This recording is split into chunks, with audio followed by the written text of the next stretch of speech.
All right, guys, it is a gross and rainy evening, so no riding for me. Now, let me show you what I'm up to in the shop this evening. Let me just whine about the fact I was kind of hoping to get this bad boy out on the road this evening before the rain, but it kind of rained all day, so there wasn't any chance of that. As for Whitey, well, if you notice, there is a contraption conspicuously absent from underneath the hood. That is the ECU. That's been pulled, and I am awaiting its return from HP Tuner's unlocking service so I can tickle the ivories a little bit on this thing. Main thing I wanted to talk about, though, was the Triumph T595. 955 cc's is some of the best motorcycle ever made. And this thing's vintage, y'all. Pre-2000. This is a 1998. Now, if you want to own a vintage motorcycle, and I don't mean vintage looking like that jewel right there, or that bad boy lurking behind it. No. I mean a real live vintage hot rod. There are some things you're going to have to consider and keep up with. You want to keep that thing on the road and ripping.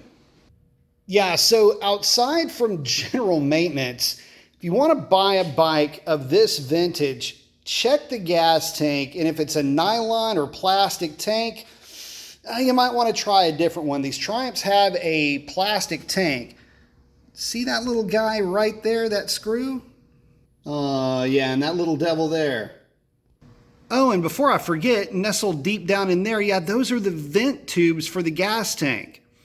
Okay, so why am I pointing those out? Well, because all of those components intrude into the gas tank. And where it intrudes into the gas tank is surrounded by gasoline. So you can already tell where I'm going with this. That's right, your tank's going to leak. And guys, I got to tell you, try as I might, there's only so much magic in the hat. And although some guys may have succeeded in fixing some leaks, I can assure you that the fix is going to be somewhat temporary.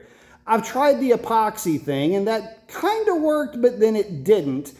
And then over time, as these motorcycles are brought back to life, if you're taking fairings on or off and you over-tighten those bolts, you run the risk of hurting whatever the plastic is that they're stuck into, and you end up with a mild leak.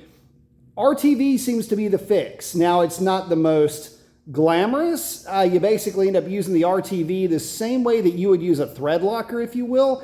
It ends up being kind of a constant maintenance thing if you're taking fairings on and off. But if you've got it to a point where you're not going to have to tear it apart again, well, that might be the way for you to go.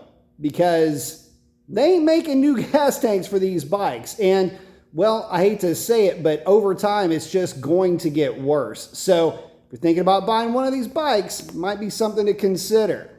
And of course, if you're trying to bring one of these things back to life, brake fluid, master cylinder, caliper rebuild, brake lines, anything made out of rubber. And of course, this bike does have an actual idle air control valve, so the idle air control circuit may need to be refabricated. But hey, it's all in the name of love, right? Yeah, okay.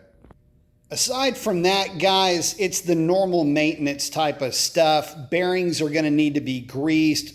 Chains are going to have to be serviced. Just the general, you just kind of upkeep, right? But fork seals are probably going to have to be replaced at some point with the thing. So you're looking at a lot of what it's going to take to get a bike like this back on the road, just being what you would consider to be like a 2 or a major 4-year service on the bike. But what you get for your troubles is an extremely unique riding experience that you just can't get from a modern motorcycle. Now, some may argue that that's a good thing, but these old motorcycles are a lot of fun. They're very capable. They're faster than you may think. And to be honest, I gotta tell you guys, having a bike that gives you this much feedback and is this stable can be a lot of fun, but more importantly, confidence inspiring, especially if you are looking to step away from some of the hyper sports bikes and get more into a kind of a flowy riding style. You're really not trying to rip out any personal best or lap time winning type of blast through your favorite twisties and canyon roads. These things can be a whole lot of fun, but as I'm saying that, don't sell them short. Somebody decides to get froggy, catch the zoomies on one of these things, and they can absolutely hold their own with anything today, for the most part. You know, guys, it's kind of funny to have a vintage motorcycle like this. The running joke for me anyway is that for every hour I spend riding this bike, I have at least an hour worth of cleanup, leaks fixing, those type of things. But if you are of the mindset that you don't mind those type of things, well, these bikes can be extremely fun and rewarding. And quite frankly, they really are a bit of a dying breed.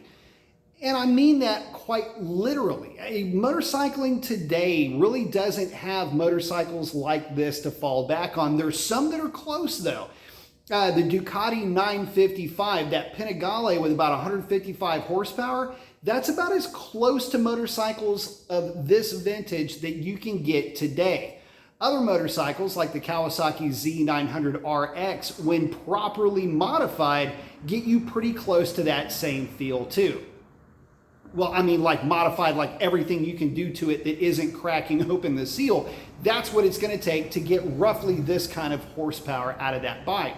But it's not just the horsepower number, it's the smoothness, it's the linear feel that you get out of these old bikes that you just really don't seem to get out of a modern motorcycle. So if you're into that sort of thing, bikes like this are amazing. But if you're not, it can be extremely frustrating. And so if you're thinking about taking a walk down that nostalgic lane and you found, say, a Triumph or an older Suzuki or an older Yamaha that really is scratching an itch for you, make sure that you understand everything that can go wrong with that motorcycle and be prepared to tinker and fix and then tinker again and then get frustrated and everything else that's going to come with it. But it'll all be worth it if that's the right bike for you. And with that, guys, I'm going to wrap this up. Post up your comments. We'll catch you later. Adios.